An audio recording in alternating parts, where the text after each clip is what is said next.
In April 1865, America's grueling war against the slaveholders' rebellion ended with a Union victorious, slavery on the verge of extinction, and the American experiment in democracy sustained.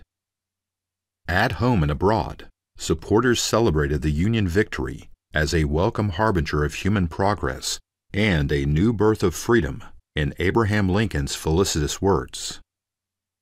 Days later, John Wilkes Booth, enraged by Lincoln's promise to grant voting rights for blacks, fired the shot at Ford's Theater that propelled a wave of horror, grief, and outrage around the world. News of the assassination traveled to nearly every inhabited part of the globe. In large cities, people poured into the streets, gathered in public halls, and milled outside U.S. diplomatic posts to learn more about what happened in America.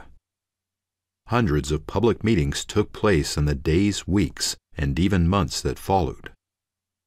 Workers, students, women's groups, former slaves, exiled revolutionaries, and people from every social station gathered to listen to tributes to the fallen American leader and endorse resolutions to carry on the cause he died serving.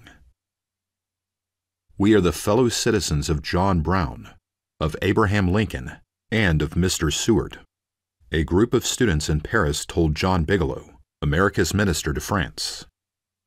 We young people, to whom the future belongs, must have the courage to found a true democracy.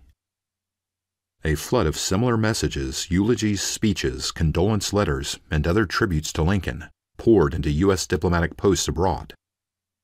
Bigelow was amazed at the public response and the courage of French students, Masons, Republicans, and other opponents of Napoleon III's Second Empire to brave the police and government censors by issuing messages often laced with biting political innuendo. He sent a batch to Secretary of State William H. Seward, who lay bedridden at his home in Washington, recuperating from a terrible carriage accident and a vicious knife attack from one of Booth's fellow assassins. After the assailant's pistol jammed, he lunged at Seward with a bowie knife and nearly severed his cheek from his jaw.